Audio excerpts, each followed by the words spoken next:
Life is a beautiful thing. And when we follow the journey of life, we never really know where it's going to lead us. And today we've travelled here to this beautiful farm on the Kaipara Harbour to tell the story of a man who's constructed a beautiful home, not only for himself, but also his wider community.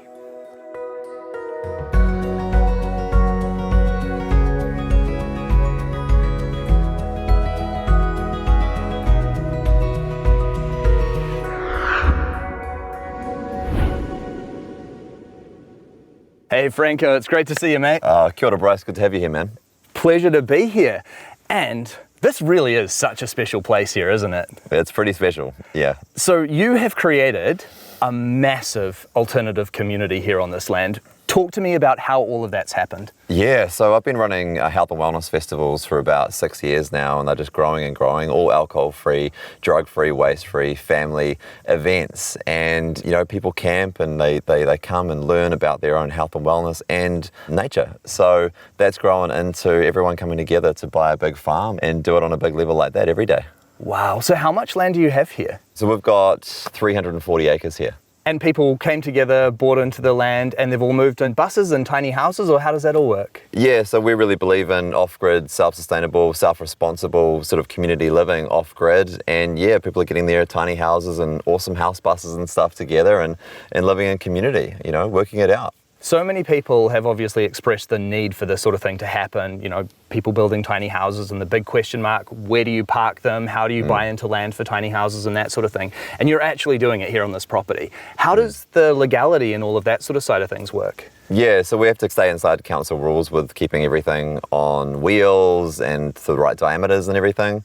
But we're also working to push that out a little bit with some amazing lawyers and people in governance to create new legislation. Let's get tiny house regions around New Zealand. You know, it's time. So the land here is all co-owned by the people who inhabit it? Exactly. Yeah, we all own it. We all own it together. And how are you finding the whole structure of community working? Yeah, so community is all about relationships. So we really take an emphasis on working on relationships, you know, and having weekly meetings, making sure everyone is on board and well with themselves. You know, that's a good platform to jump off. And if relationships are good, then you can build anything. And this is such a massive project that you've undertaken here. Talk to me about what it was that inspired you personally to take on something like this. Well, this whole journey started with my own mental health and wellness and not being good, you know, not being well in my own body and my own spirit, and finding things like yoga and meditation and eating better, drinking good water, and the relationship with myself and the universe basically. And I didn't know anyone else that did that stuff, so I had to cultivate like a community around me, and then suddenly it's turned into big festivals and now this big property, and you know, it's getting quite popular. And of course, so much of this has come out of your own background as a musician. Can you talk to me about your musical journey?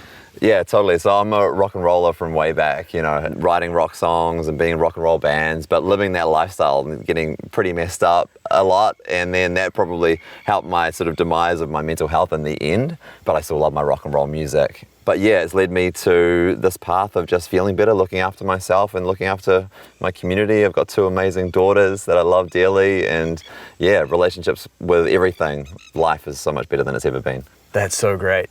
And now tell me about your bus, because this is really cool. Yeah, so this started as a project about 2.5 years ago, and it's just been, a real beautiful blood, sweat and tears mission, but I've built it to live in. I'm not living in it currently because I've got a house as well, so it's my tour bus. We're taking NZ Spirit Festival to Christchurch, and we do, quite a few events around the country, so it's amazing moving apartment to be able to do that with. And what size is the bus? It's an 11-metre bus. Cool, and you're off the grid in this thing? Everything's off the grid. I've got everything but a clothes washing machine. Perfect. Yeah. Amazing. And so what was it that really inspired you to do the bus like this? I think it was COVID when everything was locking down and the borders here in New Zealand were shut. I was like, let's get a bus and go on a roadie that never ends, you know? Yeah. Potentially, and look at this country, this beautiful country, Aotearoa. And one of the things that I love about what you've created here with the bus is that it just fits so perfectly into your lifestyle. It gives you the ability to move, a place to live while you've got your festivals. As a musician, when you tour, this is just an amazing, as you say, apartment that you can take anywhere with you. What a great setup. Yeah, And you've got the cool deck up there as well. We do. We have a yoga band DJ deck. It can fit about 6 yoga mats up there. Amazing. Yeah. Well, I just think what you're doing here is so cool, and I cannot wait to see inside the bus. Can we take a look? Let's go, man. All right, thanks. Oh, this is just so nice.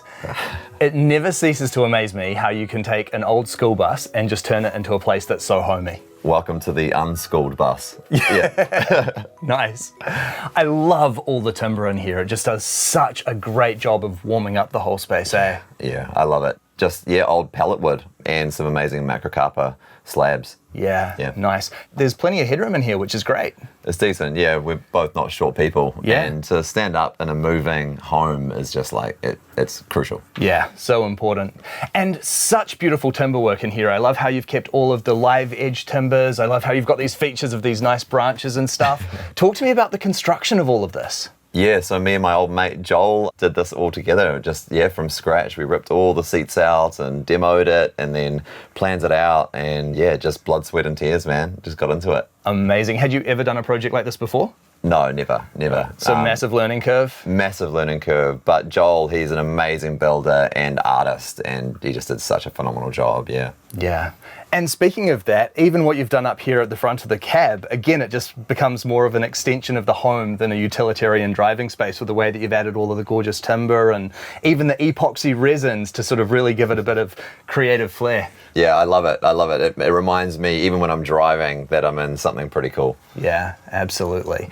And a great size lounge as well. And I like the way that you've got the two seats sort of facing each other, so it makes it really functional as a place to sort of sit down and chat with friends. And it does look like a really social space. Yeah, it's cool. I'm a tall guy, so I like long couches, and these two couches actually come together to form just this huge, ridiculous bed and Netflix sort of hangout zone.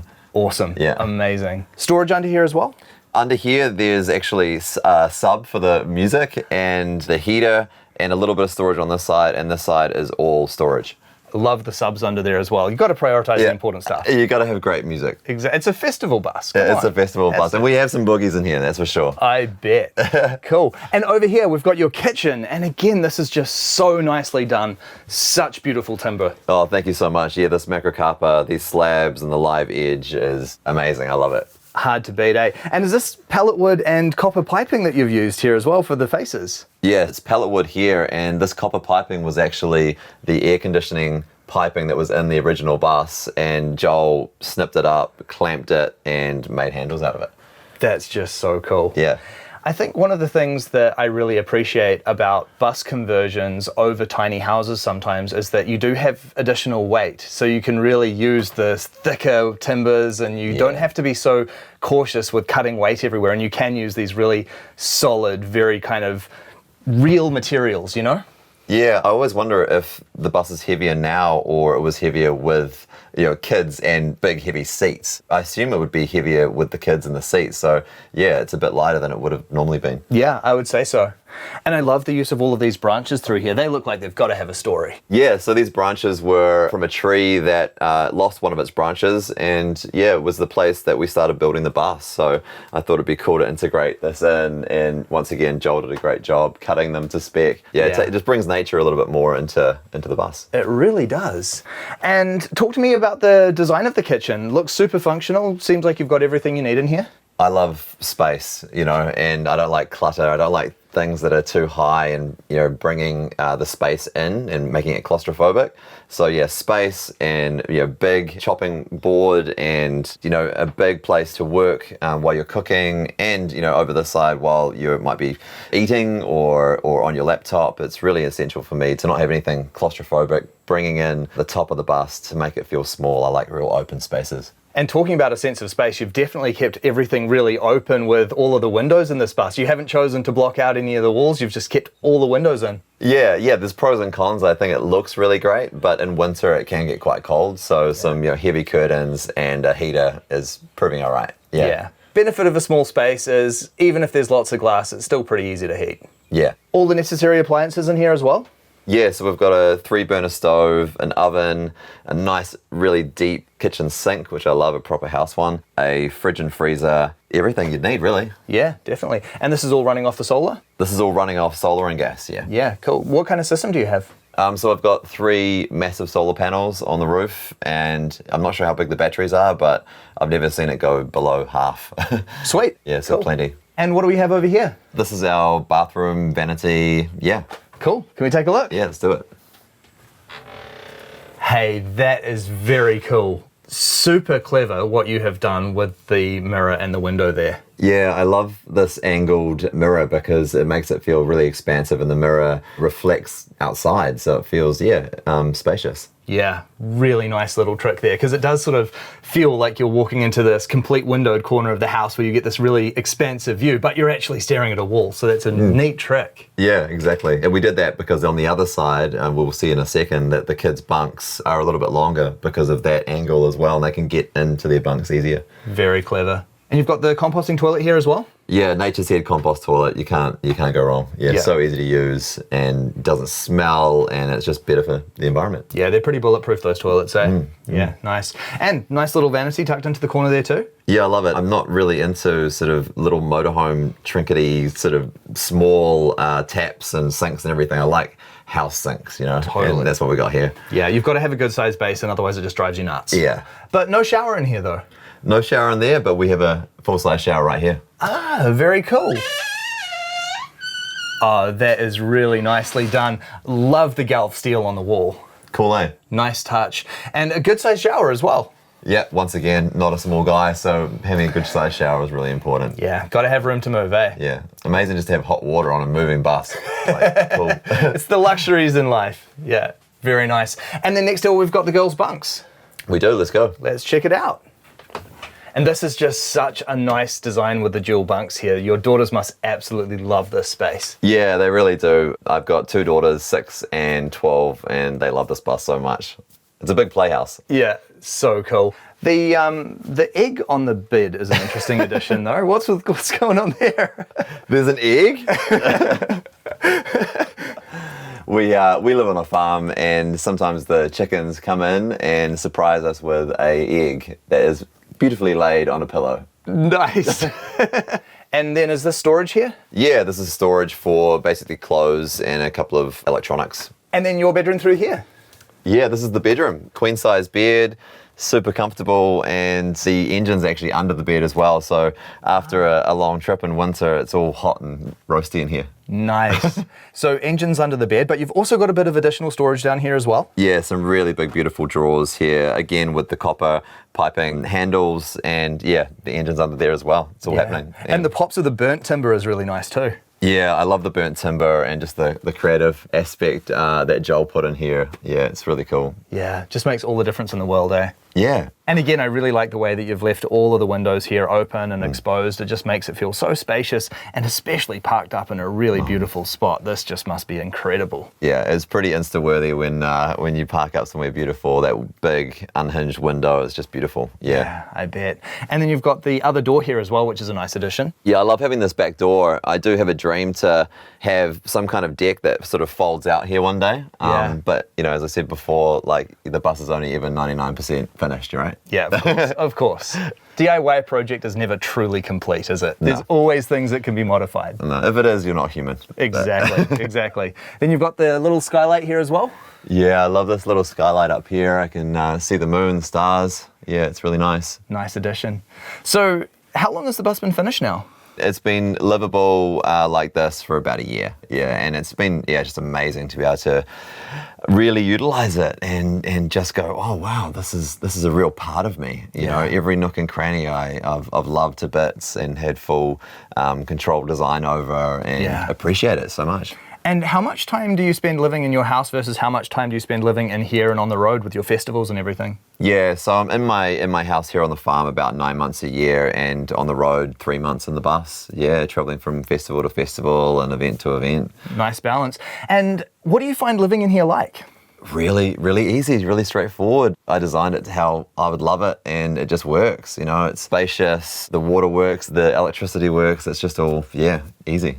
downsized living and getting more minimal and letting stuff go that I don't so much need, it makes me start to think about what I really need in life. The things that make me happy are community and really good relationships. Yeah, but the relationship with myself enables relationships with others to do that. So things and stuff really doesn't make me happy, but it is really good to have a warm, safe, and inspiring creative space to live in. And can we talk about the cost that was involved in building this project? Yeah, so I bought the original bus for about 10 grand, which blew my mind. I didn't realize big buses would be that cheap, but you know, I guess there's a lot of buses that the school lines of buses have to give away every year or sell for cheap as they get older. So yeah, 10 grand I bought for the bus, and I've probably spent 100 grand on the bus all up. It's a great result. Yeah. You've got a lot of house here for that money. Exactly. Nicely done. And can we talk a little bit about the land again and sort of what your future vision is for this place? I mean, already what you've created is pretty spectacular. You've got your festivals here, you've built community, you're doing regenerative agriculture and really cool forestry projects here on the land, regeneration, which is just so cool. Yeah. Where's all this going? Yeah, well, it's all about regeneration of how we utilize land and regenerating how, you know, us as beings, you know, as community. So where it's going is ideally having, you know, 50 tiny houses here, all living off grid, growing our own food, animal refuge, festival and concert venue, and something that we can share with the world to scale, and people can do the same thing if they feel called. But we're having to do something different in this world right now because the climate is changing, and the whole script's changing. So we need to move with the times, and looking after you truly is looking after the planet. And I love that you've taken this community approach to that as well, because I know Toby Hemingway, who was the guy that originally sort of got me into permaculture, he always talked about the sort of myth of self-sufficiency and the idea that self-sufficiency is just, it's so difficult that it might as well be impossible. And really what we should be striving for is communal sufficiency, where we can lean on each other, lean on various expertise, and actually come together to create a project like this that no person could do on their own. I completely agree with that. You know, any kind of independence is delusional, and we should embrace that, embrace diversity, and start sharing things more, way less ownership, because ownership's a bit delusional as well. What happens to it when you die? Like, you know, someone else owns it, you know? So I think we just need to come together and start trusting each other more. And amazing things happen when you do that. This is proof. Mate, this is so beautiful what you've created here. Thank you so much for sharing it with me. Thank you so much for coming. My pleasure. What Franko has created for himself here is incredibly special. This bus is just like a mobile apartment. He has everything he needs here and the beautiful ability to hit the road and see this incredible country. But what I really love is that he hasn't just done this for himself. He is part of this incredible community that will no doubt lead to some amazing things in the future. And I cannot wait to further follow that journey.